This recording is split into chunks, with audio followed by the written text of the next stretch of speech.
네, 안녕하세요. 최준영입니다. 오늘은 법률연구소 시간에서 조금 재밌는 주제를 가지고 여러분들 찾아뵙겠습니다. 보통 이 법률연구소 시간에서 다루는 주제는 좀 일반적이고 어떻게 보면은 범용적으로 다룰 수 있는 그러한 주제인데 비해서 오늘은 특수한 분야, 관련된 업계 분들은 아마 많은 관심을 가질 그런 내용으로 좀 준비를 해봤습니다. 오늘은 이제 건설 안전과 관련된 행정처분, 그 중에서도 이제 또 특이한 부실벌점, 또 건설업계에 계신 분들은 귀가 쫑긋하실 텐데요. 그래서 오늘은 이 부실벌점과 관련되어 있는 저희 법무법인 율촌의 전문가 두 분, 조희태 변호사님, 김한솔 변호사님 두 분 오셨습니다. 안녕하세요. 안녕하세요. 네.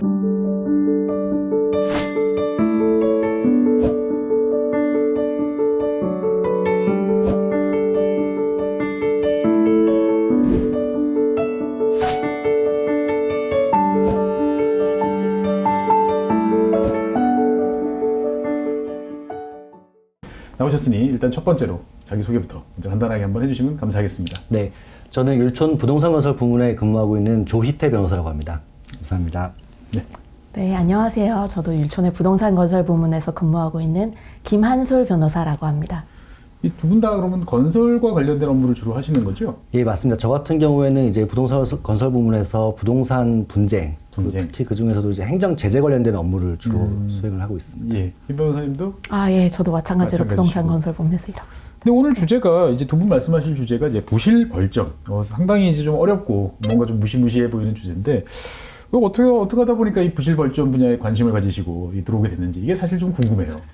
이게 앞서 말씀드린 것처럼 제가 이제 건설 분쟁, 그 중에서 이제 행정 제재 네네. 분야를 주로 수행을 하다 보니까 이제 부실벌점이라고 하는 것이 사실은 이제 행정 제재 중에서도 특별히 건설 산업에서 특유한 그런 행정 제재입니다. 잘못하면은 벌점을 준다. 맞습니다. 예. 그래서 제가 이제 건설 관련된 행정 제재를 주로 하다 보니까 자연스럽게 이제 부실벌점 분야를 하게 됐고요. 네. 약간 비유하자면 건설과 행정 제재라는 돋을 달고 항해를 하다 보니까 부실벌점이라 한국에 도착하게 됐다. 오, 그렇게 멋있습니다. 예. 얘기를 하고 있습니다.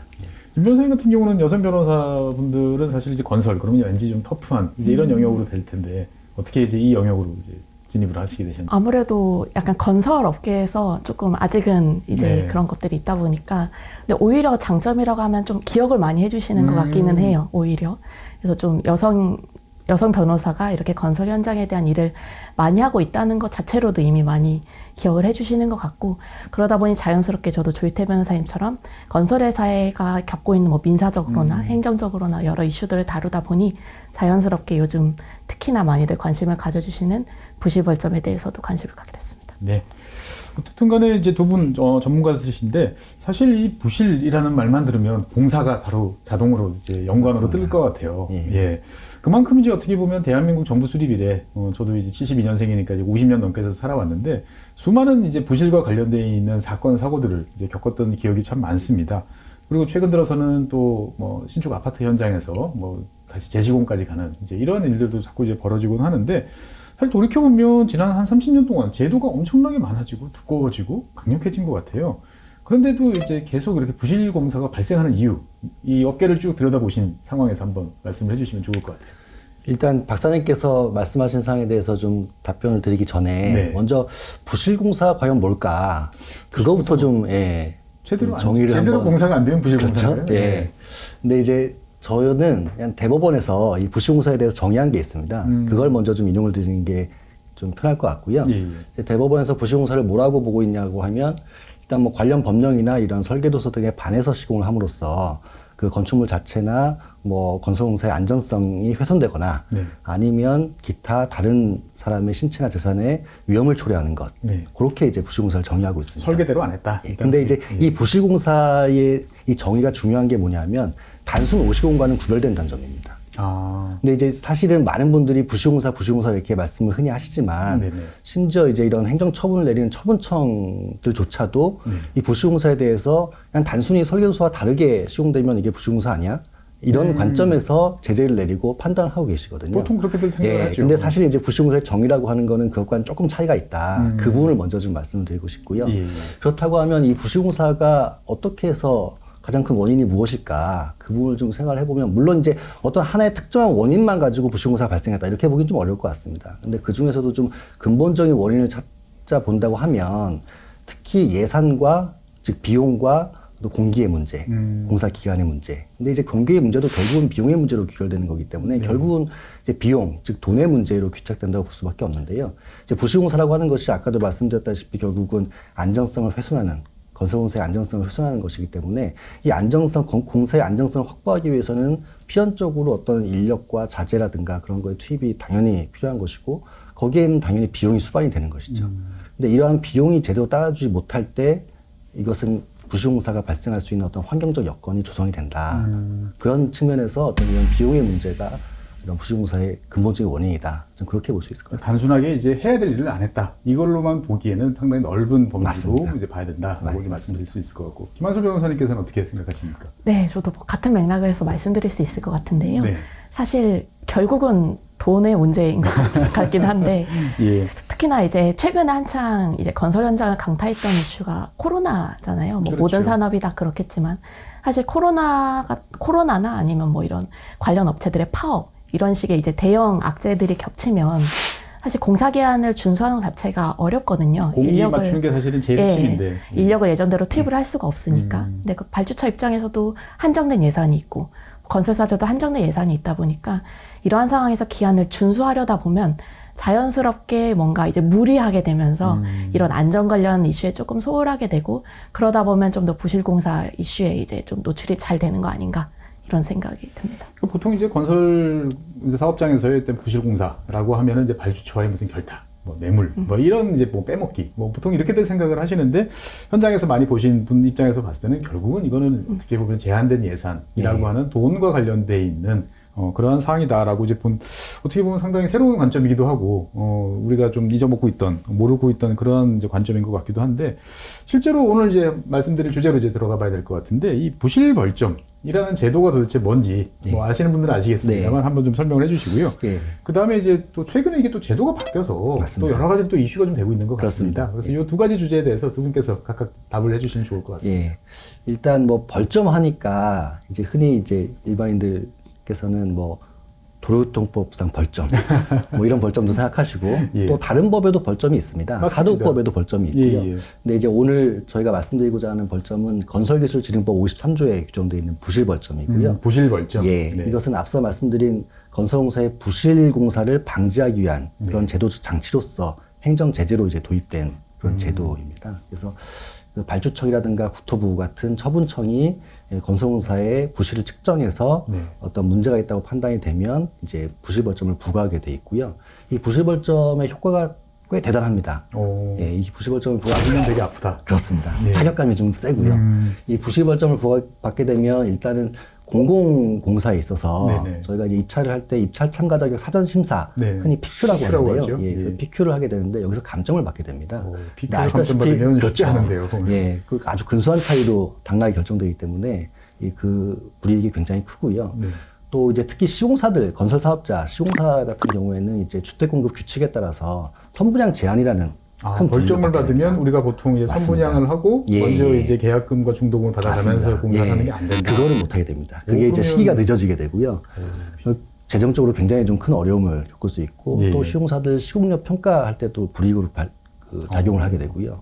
뭐 그 외에도 뭐 여러 가지 부수적인 불이익들이 있습니다. 그러니까 건설 사업자 입장에서 봤을 때는 벌점을 받았다라고 하면 이거는 꼬리표처럼 모든 맞습니다. 업무에 쫓아다닌다. 그렇습니다. 근데 갑자기 궁금해지는 거는 혹시 상점은 없습니까? 이 벌점 말고 예. 잘해서 예. 처분청에서 뭔가 점수를 더 얹어주는 이제 이런 경우는 없나요? 뭐? 이제 경감이라고 하는 게 있습니다. 아, 경감. 예, 뭐 예를 들어서 건설공사 현장에서 사망사고가 발생하지 않았다. 안전관리를 잘해서 안전관리 잘했다. 뭐 그런 경우에 이제 경감을 해줘가지고 네. 부실벌점이 부과되더라도 그 경감 점수가 상쇄하도록 그렇게 돼 있습니다. 그런 장치는 돼 있고 그런 정치는 다 있다. 예. 그리고 최근에 이제 개정된 사항을 좀 말씀을 드리면 예. 작년 1월 1일부터 벌점 산정 방식이 바뀌었습니다. 어떻게 바뀌었어요? 기존에는 이제 소위 누계 평균 방식이라고 해가지고 네. 요거는 최근 2년 동안 받은 벌점의 합계를 그 점검받은 현장의 수를 가지고 나누는 방식이었습니다. 아, 내가 전국에 20개가 있다. 그럼 맞습니다. 나누기 20을 해서? 맞습니다. 예, 예. 예. 근데 이게 단순 합산 방식으로 바뀌면서 네. 이제 더 이상 점검받은 현장의 수로 나누지 않고 그냥 단순하게 받은 벌점의 합계를 예. 이제 반기벌점이라고 해서 2로 나눈 그냥 단순하게 바뀐 것이죠. 그러면은 이 사업장이 많은 쪽 같은 경우는 맞습니다. 훨씬 부담이 커질 것 예, 같아요. 예. 지금 박사님 정확하게 말씀 주셨는데요. 전국에 많은 현장을 관리하고 있는 업체들 같은 경우에는 기존 방식에 비교해 봤을 때 벌점의 그 양이 예. 비약적으로 늘어나게 되는. 더더군다나 이제 현장에서 관리하시는 분들 입장에서 봤을 때는 나는 별 문제가 없는데 우리 회사 전체가 그냥 한꺼번에 타격을 받는 일들도 그렇습니다. 생기는 예. 그런 상황이군요. 맞습니다. 야, 이게 상당히 무서울 것 같은데 김 변호사님 같은 경우는 여기에 대해서 어떻게 또 생각을 하시는지. 결국 이게 어떻게 보면 기업 입장에서는 요즘 한창 문제되고 있는 게 사실 중대재해처벌법도 많이 문제가 되고 있지 않습니까? 그렇죠. 그게 엄청난 형사적 제재라면 이런 부실별점 제도는 기업 경영적인 입장에서 잘못하면 약간 시장에서 퇴출까지 생각을 하게 되는 그 정도의 리스크거든요. 그렇군요. 어떻게- 수주도 못하고 예, 그다음에 맞습니다. 선분양도 안 되고. 예, 예, 사실상 그냥 경영에 너무 타격이 많이 가게 되는 그러한 조치다 보니까 어떻게 보면 부실공사의 위험이 있는 업체는 예. 시장에 들어오지 못하게 혹은 들어오기 어렵게 만드는 것에 이런 목적이 있지 않나 하고 그렇게 생각을 해보면 정말 부실벌점을 맞았을 때 예. 어떻게 대응하는지가 너무나도 중요한 그러한 사안인 것 같습니다. 그러니까 사업을 영위하다 보면 어쩔 수 없이 겪어야 되는, 직면해야 되는 과제니까 잘 관리해야 되는 요소다라고 이제 일단 인식을 해야 될 것 같고요. 그러면 이제 실제로 보면은 이 여러 가지 뭐 진짜 선분양이 안 된다 이러면 건설업체 입장에서 봤을 때는 정말 자금이 꽉 막히고 여러 가지로 복잡한 상황들이 될 것 같고 입찰도 이제 공공 입찰도 안 된다 그러면 상당히 어려울 텐데 이게 맞으면 그냥 그대로 있어야 되는 건가요? 아니면 저희가 뭔가 항변을 하고 뭔가 이렇게 해서 뭔가 이거를 좀 억울함을 좀 해소할 수 있는 예. 방안들이 있는지 아마 경험들이 많으실 테니까 예. 예, 일단은 이제 그것도 이제 제도 변경상에 좀 있었는데요. 네. 원래는 이제 부실벌점을 부과받으면 거기에 대해서 그냥 그 해당 부실벌점을 부과한 처분청 자체에서 그냥 모여가지고 네. 이게 그 정당한 것인지 그렇게 자체적으로 심사하는 제도가 있었는데 네네. 그걸 좀 독립을 시켜야 된다. 내가 때린 걸 내가 심사하는 건 맞지 않지 않느냐. 이제 그런 이제 문제 제기가 있어서 네네. 법이 개정돼서 이제 지금 정식으로 법에 이의 신청 제도가 생겼습니다. 그래서 부실벌점을 부과받은 업체가 이의 신청을 하면 네네. 별도의 그 벌점부과심의위원회가 꾸려지고요. 예, 예. 이 벌점심의위원회에서 외부 전문가들로만 구성이 돼서 여기서 심의를 합니다. 처분청 관계자는 들어가지 않고. 예, 거기서는 이제 그 주재만 하고 네네. 행정적으로 주재만 하고 그 판단하는 위원들은 다 외부 전문가들로 구성이 돼서 이분들이 이의시청의 당부를 판단하게 되고요. 네네. 그 이의시청의 결과가 나오면 거기에 대해서 이제 법원에 행정소송을 제기하거나 행정심판을 제기하는 그런 식으로 불복 절차가 진행되고 있습니다. 그러니까 일단은 위원회를 거치고 네. 거기에 대해서 뭔가 이제 마음에 들지 않는다라든지 네. 받아들일 수 없다. 그러면 이제 소송으로 가는 이런 단계다. 예. 라고 이제 볼 수가 있겠군요. 그러면 여러 가지 이제 실제로 그런 관련 업무를 많이 하셨을 텐데 좀 기억에 남는 어떻게 보면은 정말 짜릿했다. 아니면 이건 정말 내가 자랑하고 싶다. 이런 거 한번 있으시면 말씀해 주시죠. 저는 좀 뭐 생각나는 게 네. 한 가지가 처음에 이 업체가 어떤 기관으로부터 23점의 부실벌점을 부과받았습니다. 잘은 이제- 모르지만 23점 그러면 되게 무지막지할 것 같은데. 이게 보시면 건설기술진흥법 시행령 별표 8에 이제 벌점부가 사유와 그 벌점의 양이 딱 정해져 있는데요. 네. 그걸 보시면 최대 3점입니다. 1점, 2점, 3점 이런 식으로 돼 있습니다. 아니 그러니까 근데 그걸 24점. 그 23점이 나왔다고 하는 거는 정말 뭐 온갖 것을 다 뒤져가지고 네. 23점을 나온 건데요. 이제 물론 이 시청을 통해서 그게 10점으로 이제 그래서 결국 소송은 10점에 대해서 네. 소송으로 다투긴 했습니다만 저희가 이제 그 사건을 수행을 하면서 뭐 개별적인 벌점부가 사유에 대해서도 저희가 다퉜지만 특히 저희가 좀 주목했던 거는 과연 이 기관이 부실벌점을 부과할 수 있는 기관이냐, 처분 주체가 정당하냐 그 부분을 저희가 좀 주목을 해가지고 법원에서 실제로 이 기관은 부실벌점을 부과할 수 있는 법에 나와 있는 발주청이 아니다. 아니다. 라는 판단을 받아내서 이 해당 벌점부과 처분이 무효다라는 판결을 받았습니다. 23점을 0점으로 만드신. 그러니까 어떻게 보면 우리가 이제 주로 이런 업무를 하다 보면 자꾸 나무에 이제 하나하나에 맞습니다. 제대로 심어졌냐 안 심어졌냐 이거 가지고 하는데 숲을 보는 관점으로 접근하시면서 문제를 해결하셨군요. 네. 이거 짜릿할 것 같아. 되게 짜릿하셨을 것 같은데. 짜릿하고 또 제가 이 사안을 좀 말씀드린 이유가 네. 저희가 이제 부실벌점 관련된 사안들을 뭐 소송도 그렇고 자문도 그렇고 하다 보면 이제 일선 처분청들이 부실벌점을 부과하면서 약간 어떻게 보면 뭐 조자룡 헝칼 쓴다고 해야 될까요? 마음에 안 드는 약간 좀 그냥 남용하는 사실 이 부실벌점이라는 제도는 아까 말씀드린 것처럼 진짜 부실공사 발생을 막기 위한 정말 필요한 한도 내에서 네네. 정말 사용을 해야 되는데 이걸 그냥 어떤 점검을 나갔다가 뭐 지적사항만 나오면 다 부실벌점을 부과한다 이런 재량권을 식으로 남용하는 것처럼. 이런 식으로 나오고 있는데 네네. 사실은 그게 어떻게 보면 법의 취지가 그 건설기술진흥법에서 부실벌점을 부과할 수 있는 주체를 명확하게 열거하고 있습니다. 근데 그 취지 자체가 이 부실벌점을 굉장히 좀 제한적으로 엄격하게 사용하라는 취지로 저희는 이해하고 있어서 이러한 그 부실벌점 부과 주체에 대한 판결이 이런 부실벌점 부과가 남용되고 있는 현실에 대해서 조금 경종을 울린 게 아니냐, 좀 그런 생각을 가지고 있습니다. 그러니까 어떻게 보면 이제 건설 사업자 입장에서 봤을 때도 아이고야 벌점이다 이렇게만 생각할 게 아니고 전체적인 규정을 잘 이해를 숙지를 하고 이게 정당한 것인지에 대해서 자기 스스로도 판단해 볼 준비를 항상 하고 있어야겠군요. 맞습니다. 예. 김 변호사님 같은 경우는 이제 또 어떤 일이 있으셨을까요, 보면은? 저도 특히 기억에 나는 일은 그 층간소음 이슈. 요즘에 제일 이슈가 되는. 그렇습니다.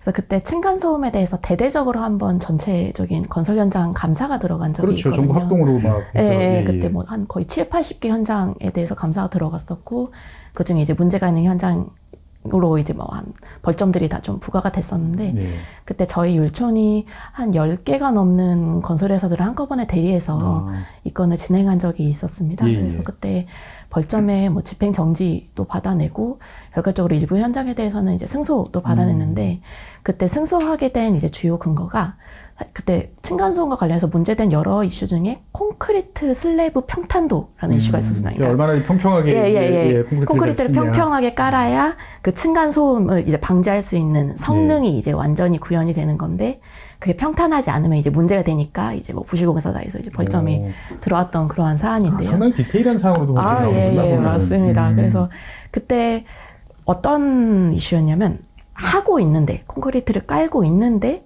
중간에 이제 측정이 들어왔으니 이거는 우리가 충분히 보완할 수 있는 그러한 단계에 있었는데 갑자기 그 중간에 들어와서 이렇게 벌점을 상태를 측정하시고 벌점을 부과하시면 우리로는 조금 억울하다. 얼마든지 보완할 수 있는. 양념을 쳐가지고 돈맛을 바꿀 수 있는 여지가 충분히 아직 있는데. 우리가 공사가 다 끝난 게 아닌데 그래서 이런 것들을 좀 열심히 말씀을 드렸었고 법원에서도 이런 점들을 좀 많이 이제 알아주셔서 결과적으로는 이게 결국은 부실 공사를 막기 위해서 있는 제도잖아요. 네네. 부실 벌점 이게 무슨 이렇게 몰래 있다가 이렇게 딱 적발하려고 있는 제도가 아니라 어떻게 하면 업체들이 이렇게 부실공사 최대한 안 할 수 있을까 이런 제도인데 이렇게 중간에 갑자기 뭐 이렇게 얼마든지 보완의 여지가 있는 이러한 상황에서 측정을 하고 그에 따라서 벌점을 부과하는 것은 부당하다 이런 판결이 내려졌고 상당히 어떤 이 건뿐만 아니라 부실 벌점 제도 전체적으로 좀 시사하는 바가 있는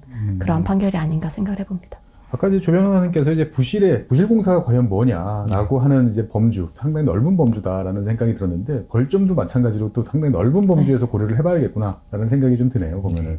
그러니까 이제 끙끙 혼자서 고민하지 마시고 일단 두 분과 상의를 하면 뭔가 솔루션이 나올 것 같은데 실제로 제일 중요한 거는 당장 현장에서 이제 매일매일 업을 영위하시는 이제 건설 사업자 입장에서 봤을 때 보면 이러한 리스크는 하루하루 눈 뜨면 무서운 리스크지 않습니까? 보면은 이거를 최소화하려면 평소에 뭘 어떻게 좀 하고 있어야 된다라는 조언을 좀 한번 해주시면 어떤 내용이 있을까요?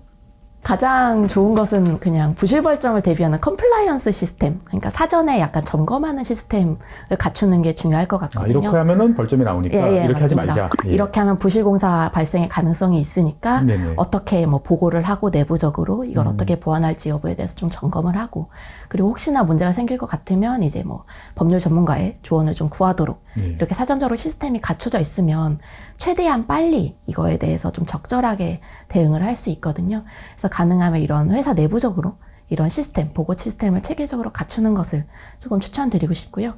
그럼에도 불구하고 벌점이 내려졌다.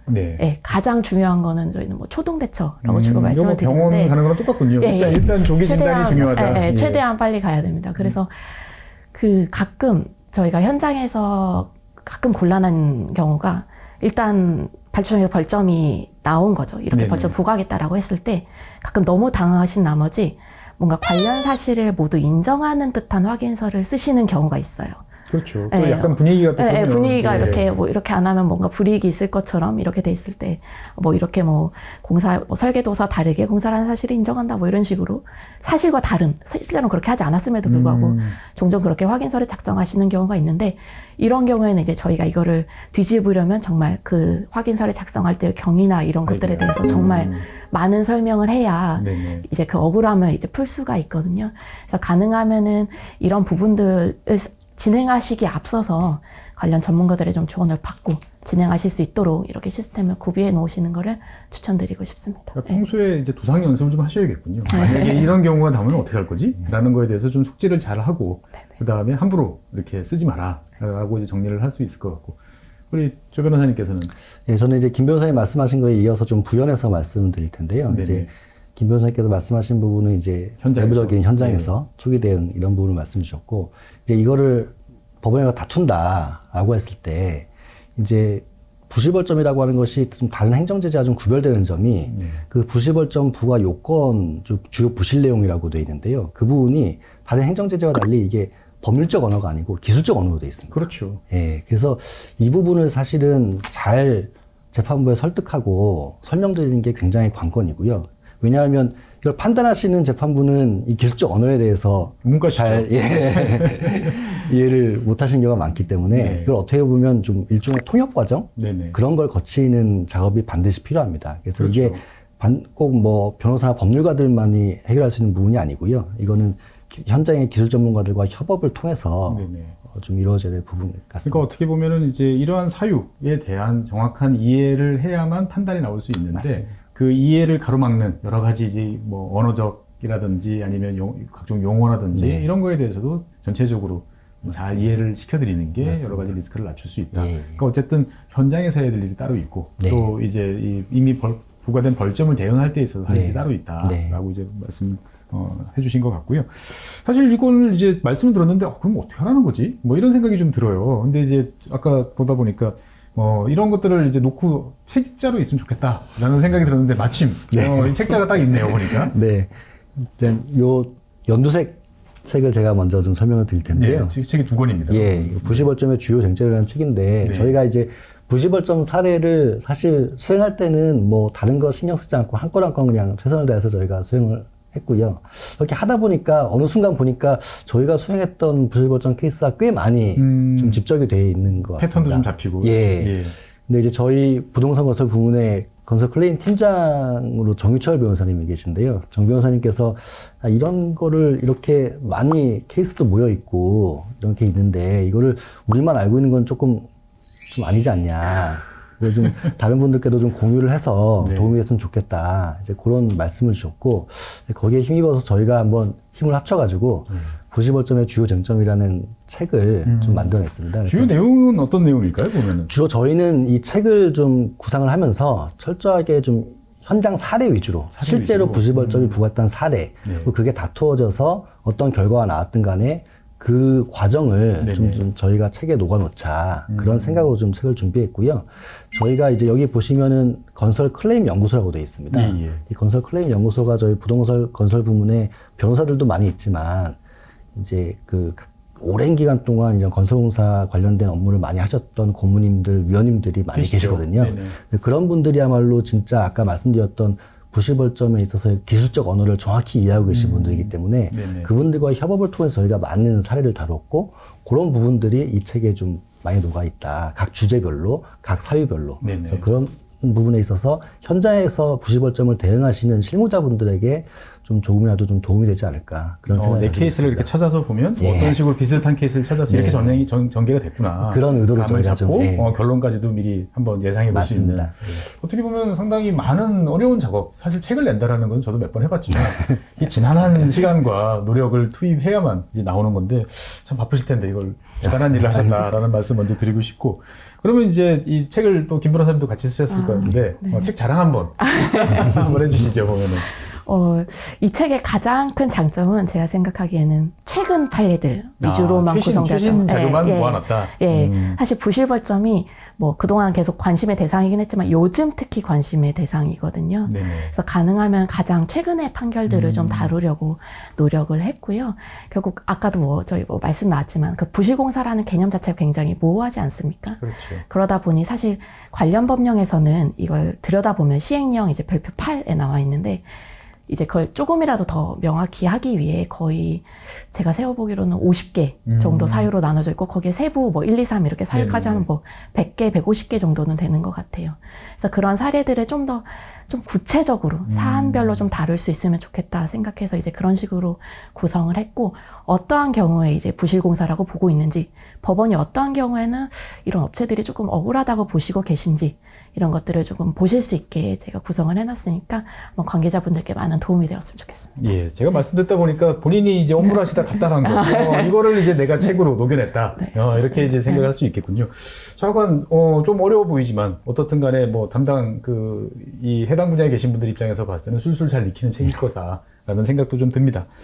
네, 오늘은 이제 건설안전, 그 중에서도 이제 부실공사 관련되는 이제 부실벌점과 관련된 여러 가지 이야기를 나눠봤습니다.